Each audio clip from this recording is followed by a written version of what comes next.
आकाशवाणी मुंबई केंद्र. माननीय पंतप्रधान श्री नरेंद्र मोदी यांनी मन की बात या देशवासियांशी साधलेल्या संवादाचा मराठी अनुवाद आता प्रसारित करत आहोत. ऐकूया तर, मन की बात. माझ्या प्रिय देशवासियांनो, नमस्कार. मन की बात या कार्यक्रमात तुम्हा सर्वांचं पुन्हा एकदा स्वागत.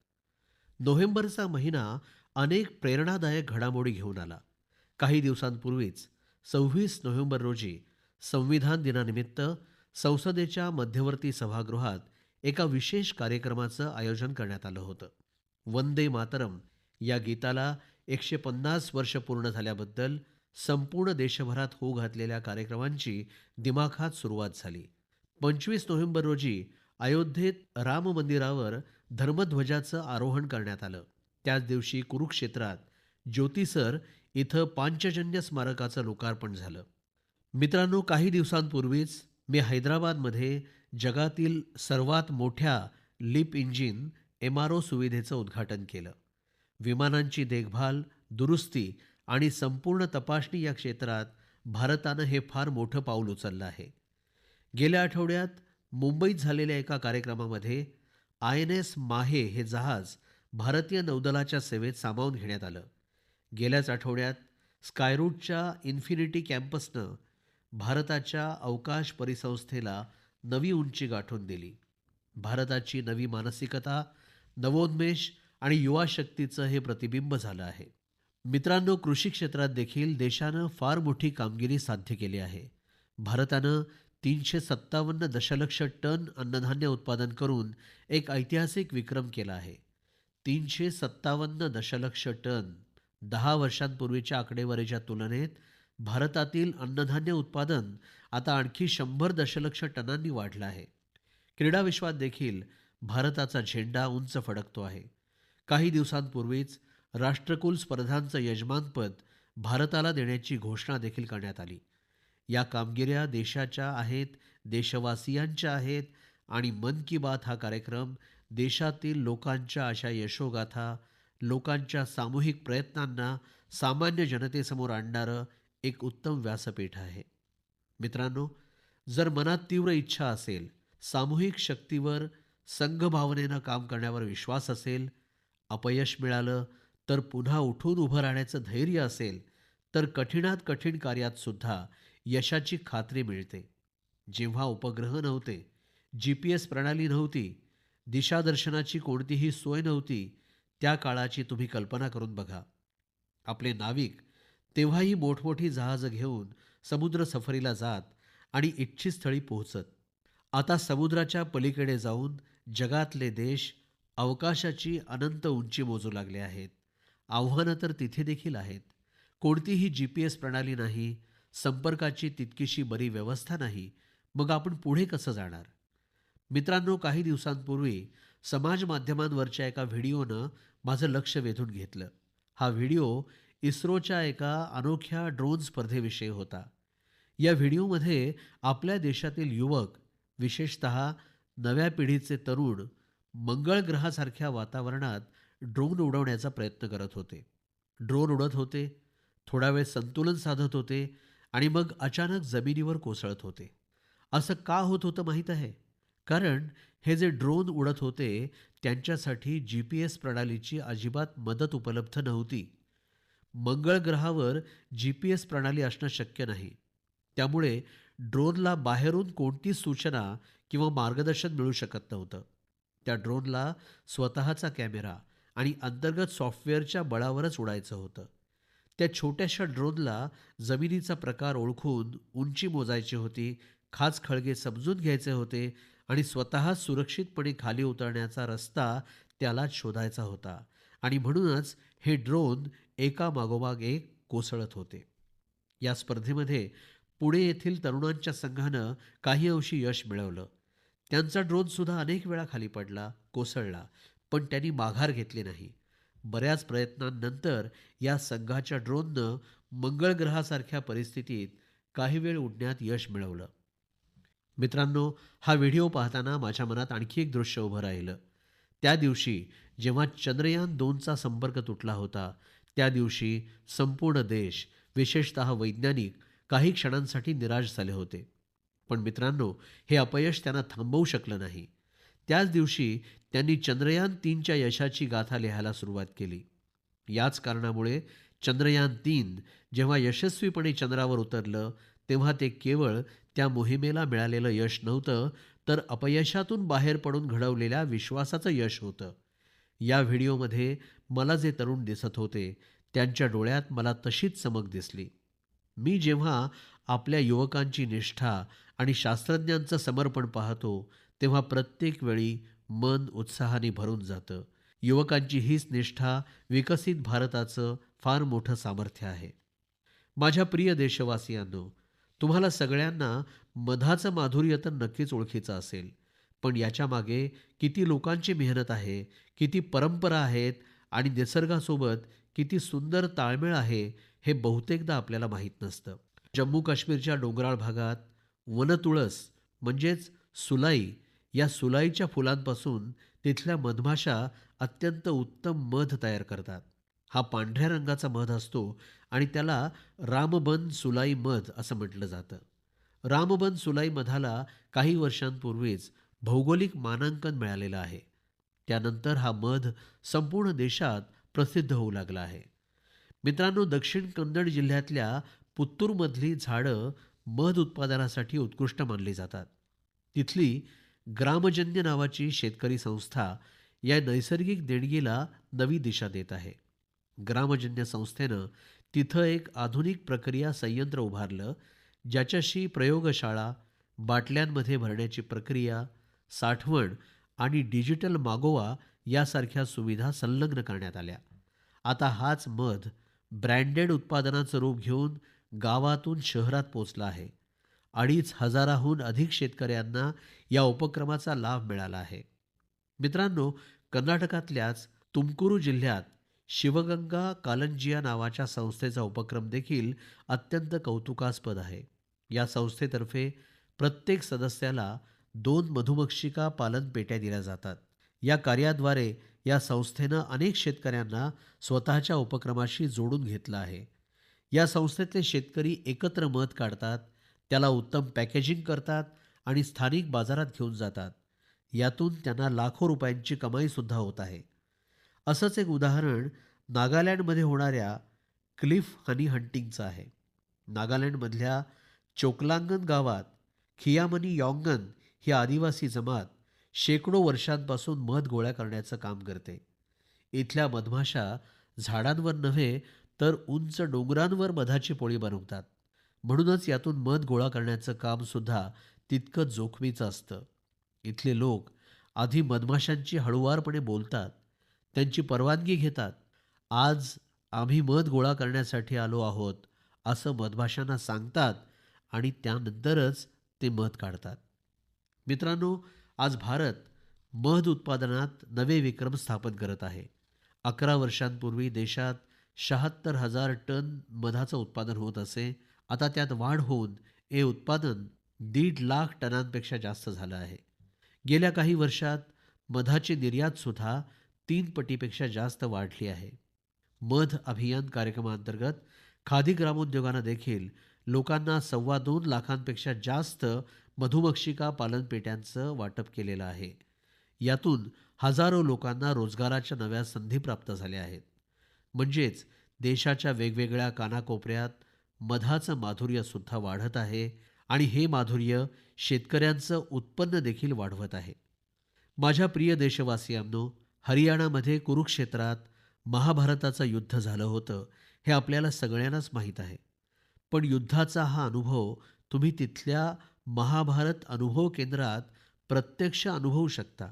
या अनुभव केंद्रात महाभारताच्या गाथेला त्रिमितीय प्रकाश आणि ध्वनी योजना आणि डिजिटल तंत्रानं सादर करण्यात येत आहे. 25 नोव्हेंबरला मी जेव्हा कुरुक्षेत्र इथं गेलो होतो, तेव्हा या अनुभव केंद्राच्या अनुभवानं मी प्रफुल्लित झालो.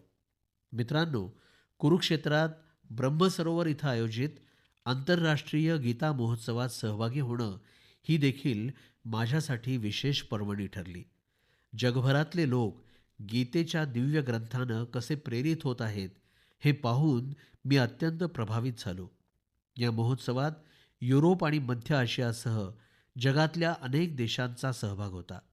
या महिन्याच्या सुरुवातीला सौदी अरब देशात पहिल्यांदाच एखाद्या सार्वजनिक व्यासपीठावर गीता सादर करण्यात आली. युरोपात लाटव्हिया देशात सुद्धा एक संस्मरणीय गीता महोत्सव आयोजित करण्यात आला. या महोत्सवात लाटव्हिया, इस्टोनिया, लिथुआनिया आणि अल्जेरिया या देशातल्या कलाकारांनी उत्साहानं भाग घेतला. मित्रांनो, भारताच्या महान संस्कृतीमध्ये शांती आणि करुणा भाव सर्वोपरी आहे. तुम्ही दुसऱ्या महायुद्धाच्या काळाची कल्पना करा. त्यावेळी सर्वत्र विनाशाचं भयानक वातावरण होतं. अशा कठीण काळात गुजरातमधील नवानगर संस्थानाचे जाम साहेब महाराजा दिग्विजय सिंहजी यांनी जे महान कार्य केलं ते आजही आपल्याला प्रेरणा देत आहे. त्यावेळी जाम साहेब कोणत्याही राजनैतिक आघाडी किंवा युद्धाच्या रणनीतीचा विचार करत नव्हते, तर युद्धाच्या काळात पोलिश ज्यू मुलांचं रक्षण कसं करायचं याची त्यांना चिंता लागून राहिली होती.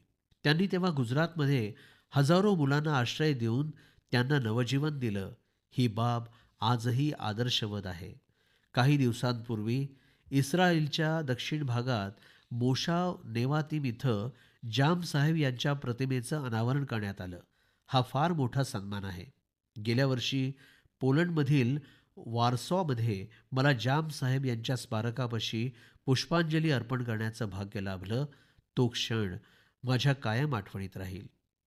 माझ्या प्रिय देशवासियांनो, काही दिवसांपूर्वी मी नैसर्गिक शेतीविषयक एका भव्य संमेलनात सहभागी होण्यासाठी कोइंबतूरला गेलो होतो.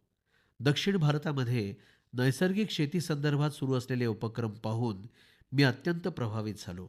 तिथले कितीतरी तरुण उच्चशिक्षित आणि व्यावसायिक आता नैसर्गिक शेतीच्या क्षेत्राचा स्वीकार करत आहेत.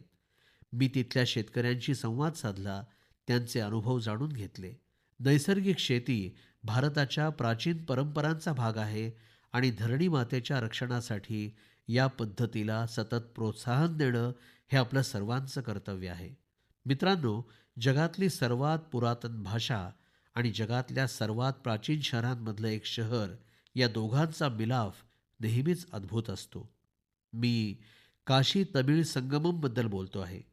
काशीच्या नमो घाटावर यावर्षी 2 डिसेंबरला चौथा काशी तमिळ संगमम सुरू होतो आहे. यावेळी काशी तमिळ संगममची संकल्पना अत्यंत मनोरंजक आहे. तमिळ शिका, तमिळ करकलम, ज्यांना तमिळ भाषेची आवड आहे, अशा सर्व लोकांसाठी काशी तमिळ संगमम एक महत्त्वाचं व्यासपीठ झालं आहे. काशीच्या जनतेशी जेव्हा बोलणं होतं तेव्हा ते नेहमीच सांगतात की काशी तमिळ संगमममध्ये सहभागी व्हायला त्यांना नेहमीच आवडतं. त्यांना तिथं नवीन शिकायला आणि नवनव्या लोकांना भेटण्याची संधी मिळते. यावेळी देखील काशी निवासी संपूर्ण जोमानं आणि उत्साहानं तामिळनाडूहून येणाऱ्या बंधुभगिनींचं स्वागत करण्यासाठी अत्यंत उत्सुक आहेत. मी तुम्हा सर्वांना सांगू इच्छितो की तुम्ही काशी तमिळ संगमममध्ये नक्की सहभागी व्हा. त्याचबरोबर एक भारत श्रेष्ठ भारतची भावना बळकट करणाऱ्या अशा इतर अनेक व्यासपीठांचा सुद्धा तुम्ही विचार करा. इथे मी पुन्हा एकदा म्हणेन, तमिल कलाचारम उयर्वानत, तमिल मोली उयर्वानत, तमिल इंदियाविन पेरुमिदम. म्हणजेच तमिळ संस्कृती महान आहे, तमिळ भाषा महान आहे, तमिळ हा देशाचा अभिमान आहे.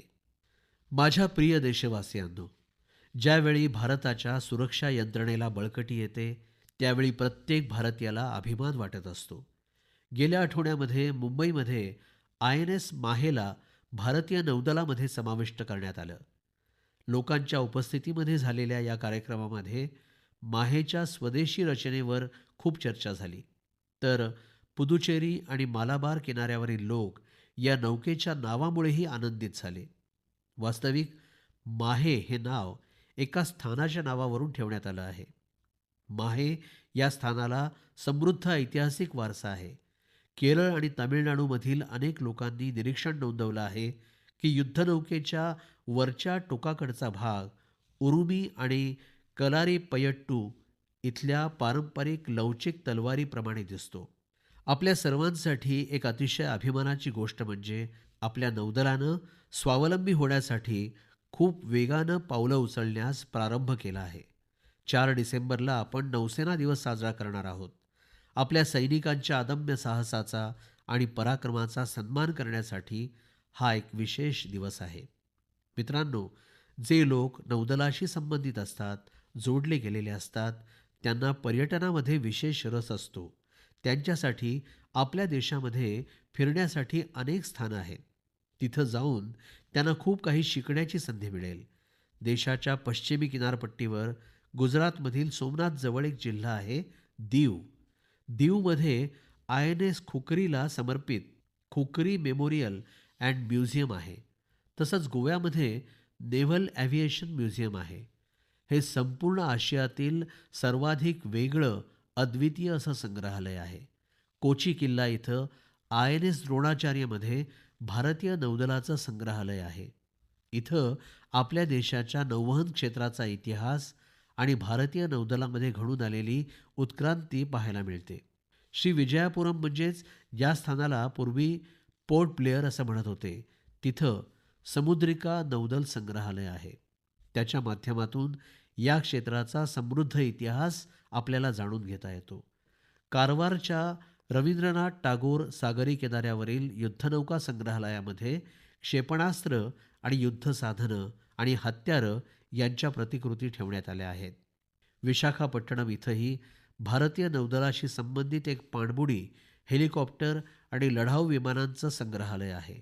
आपल्या सर्वांना, विशेषतः ज्यांना लष्करी इतिहासामध्ये रस आहे, अशा लोकांना माझं सांगणं आहे की तुम्ही एकदा तरी अशा संग्रहालयांना जरूर भेट द्यावी आणि ती पाहावीत.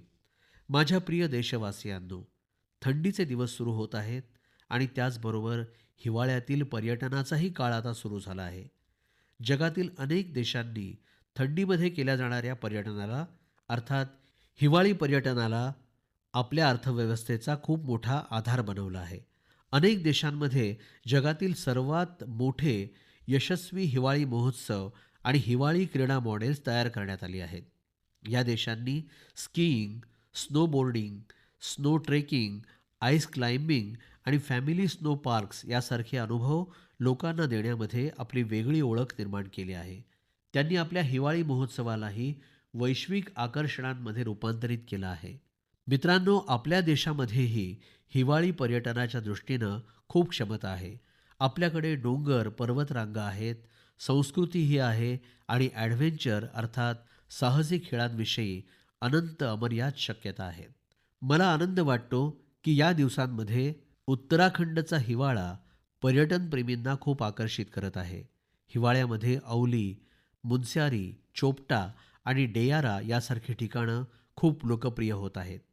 अलीकडेच काही आठवड्यांपूर्वी पिथौरागड जिल्ह्यातील 14,500 फुटांपेक्षा अधिक उंचीवर आदी कैलाशमध्ये राज्याच्या पहिल्या सर्वाधिक उंच स्थानावर अल्ट्रा रन मॅरेथॉनचं आयोजन करण्यात आलं होतं. यामध्ये देशभरातून 18 राज्यातील 750 पेक्षा जास्त धावपटूंनी भाग घेतला होता. 60 किलोमीटर लांबीच्या आदी कैलाश परिक्रमा रनचा प्रारंभ अगदी गोठवणाऱ्या थंडीमध्ये पहाटे 5 वाजता झाला. इतकी कडाक्याची थंडी असतानाही लोकांचा उत्साह कौतुकास्पद होता. आदी कैलासच्या यात्रेमध्ये पूर्वी म्हणजे अगदी 3 वर्षांपूर्वी साधारणपणे 2,000पेक्षाही कमी पर्यटक सहभागी होत होते. आता ही संख्या वाढून 30,000पेक्षाही जास्त झाली आहे. मित्रांनो, काही आठवड्यातच उत्तराखंडमध्ये हिवाळी क्रीडा स्पर्धांचंही आयोजन होणार आहे. देशभरातील क्रीडापटू, साहसी क्रीडाप्रेमी आणि क्रीडा क्षेत्राशी संबंधित लोक या आयोजनाविषयी उत्साहित आहेत. स्कीइंग असो अथवा स्नोबोर्डिंग, बर्फावर होणाऱ्या अनेक प्रकारच्या खेळांची तयारी आता सुरू झालेली आहे. उत्तराखंडनं हिवाळी पर्यटनाला प्रोत्साहन देण्यासाठी वाहन संपर्क व्यवस्था आणि पायाभूत सुविधा निर्माण करण्यावर लक्ष केंद्रित केलेलं आहे. होम स्टेविषयी नवीन धोरणही तयार करण्यात आलेलं आहे. मित्रांनो, हिवाळ्यामध्ये वेड इन इंडिया अभियानाची एक वेगळीच गडबड असते. हिवाळ्यातील सोनेरी ऊन असो, डोंगराच्या उतरणीवर पसरणारी धुक्याची चादर असो, डेस्टिनेशन वेडिंगसाठी डोंगराळ भाग आता खूप लोकप्रिय होत आहे. अनेक जण तर आता विशेष स्थान पाहिजे म्हणून विवाहाचं आयोजन गंगेच्या किनारी देखील करत आहेत. मित्रांनो, हिवाळ्यासाठी या दिवसांमध्ये हिमालयाच्या डोंगर रांगा, दरीखोऱ्यांमध्ये फिरणं म्हणजे एक अनोखा अनुभव घेणं आहे. तो आपल्या आयुष्याचा भाग बनतो आणि त्याच्या आठवणी कायम राहतात. जर तुम्ही याच हिवाळ्यात बाहेर फिरायला जाण्याचा विचार करत असाल, तर हिमालयातील डोंगर रांगा या पर्यायाचा जरूर विचार करावा. काही आठवड्यापूर्वी मी भूतानला गेलो होतो. अशा दौऱ्यामध्ये वेगवेगळ्या प्रकारचे संवाद आणि चर्चा करण्याची संधी मिळते. या प्रवासामध्ये भूतानचे नरेश, वर्तमान राजांचे वडील हे स्वतः आधी राजे होते, तिथले पंतप्रधान आणि इतर लोकांची मी भेट घेतली. यावेळी प्रत्येकाकडून मला एक गोष्ट आवर्जून ऐकायला मिळाली. तिथले सर्व लोक बुद्धिस्ट रेलिक्स म्हणजेच भगवान बुद्धांचे पवित्र अवशेष आपण जे पाठवले त्याबद्दल भारतवासियांचे आभार व्यक्त करत होते. ही गोष्ट ज्यावेळी मी ऐकली त्यावेळी माझं हृदय अभिमानानं भरून आलं. मित्रांनो, भगवान बुद्धांच्या पवित्र अवशेषांविषयी इतर अनेक देशांमध्येही असाच उत्साह पाहायला मिळाला आहे. गेल्या महिन्यामध्येच राष्ट्रीय संग्रहालयातून या पवित्र अवशेषांना रशियातील कल्बिकिया इथं पाठवण्यात आलं. इथं बौद्ध धर्माचं विशेष महत्त्व आहे. मला असंही सांगण्यात आलं की त्यांच्या दर्शनासाठी रशियातील खूप दूरदूरच्या भागातूनही खूप मोठ्या संख्येनं लोक तिथे पोहोचले होते. या पवित्र अवशेषांना मंगोलिया, व्हिएतनाम आणि थायलंडमध्ये देखील नेण्यात आलं आहे. प्रत्येक ठिकाणी लोकांमध्ये खूप उत्साह पाहायला मिळाला. त्यांच्या दर्शनासाठी थायलंडचे राजेही पोहोचले होते. संपूर्ण विश्वामध्ये भगवान बुद्धांच्या पवित्र अवशेषांविषयी अशा प्रकारची सखोल तादात्म्यता पाहून मन भावुक होतं. एक गोष्ट ऐकून खूप चांगलं वाटलं की अशा प्रकारचा केलेला प्रयत्न संपूर्ण विश्वातील लोकांना परस्परांना जोडण्याचं माध्यम ठरतो आहे. माझ्या प्रिय देशवासियांनो, तुम्हा सर्वांना मी नेहमीच व्होकल फॉर लोकल मंत्र जपत पुढे वाटचाल करण्याविषयी सांगत असतो.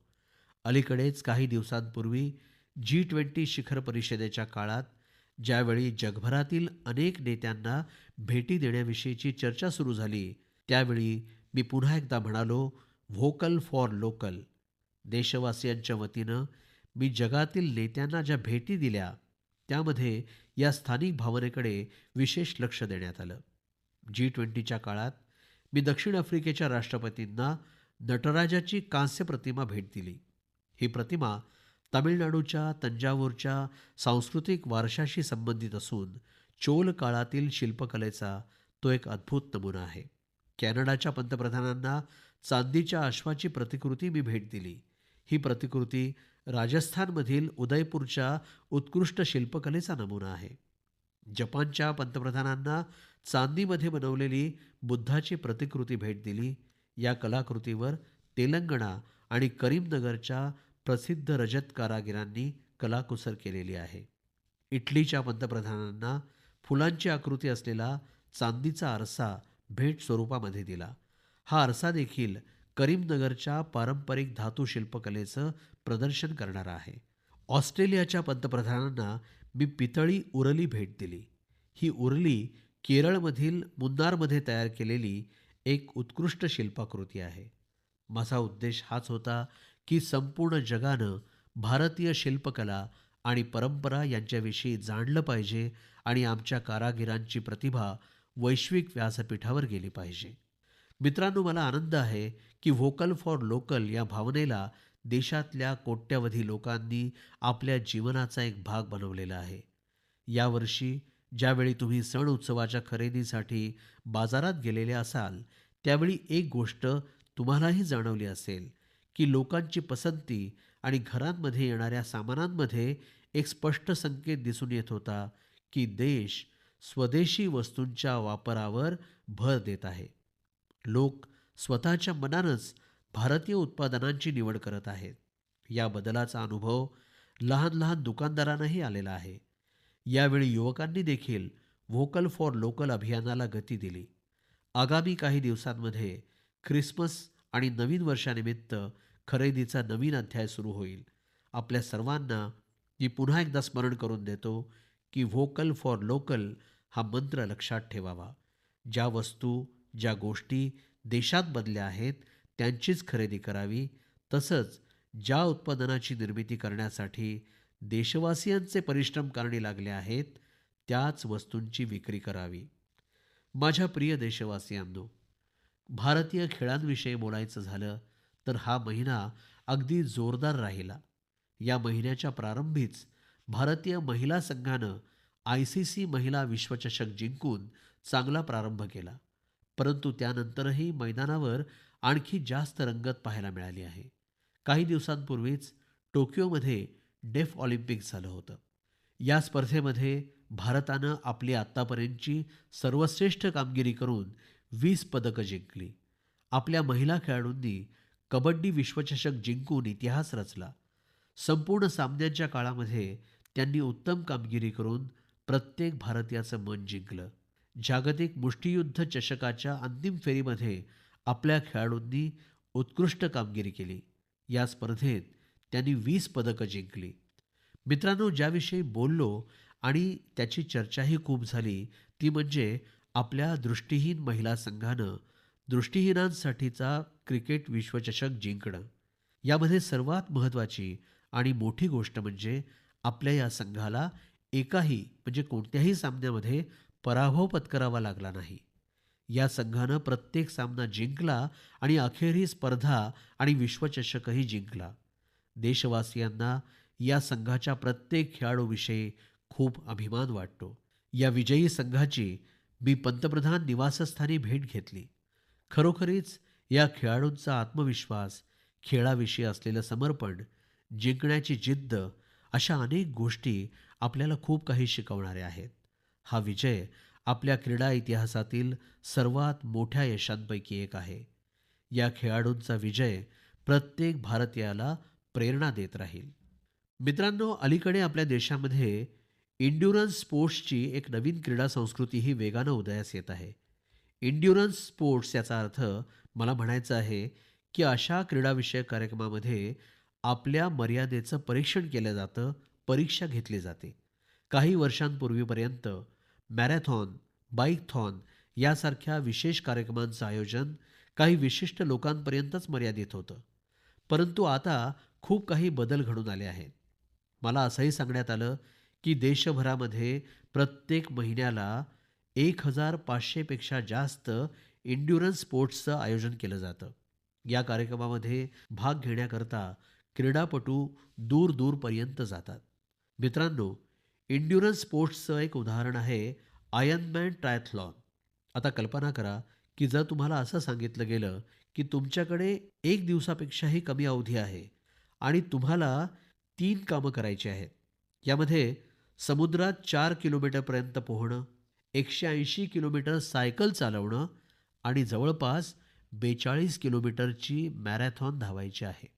अशा वेळी तुम्ही विचार करणार की हे कसं काय शक्य आहे. परंतु पोलादी जिद्द असलेले लोक अशी कामं यशस्वीतेनं पूर्ण करतात. म्हणूनच त्याला आयर्नमॅन ट्रायथलॉन असं म्हटलं जातं. तर गोव्यामध्ये अलीकडे अशाच एका कार्यक्रमाचं आयोजन करण्यात आलं होतं. अलीकडे या प्रकारच्या आयोजनांमध्ये लोक मोठ्या चढाओढीनं सहभागी होत आहेत. अशा आणखी अनेक स्पर्धा आहेत. त्या आपल्या युवा सहकारी वर्गामध्ये खूप लोकप्रिय होत आहेत. आजकाल अनेक लोक fit India Sunday on cycle यासारख्या कार्यक्रमांमध्ये भाग घेण्यासाठी एकत्र येत आहेत.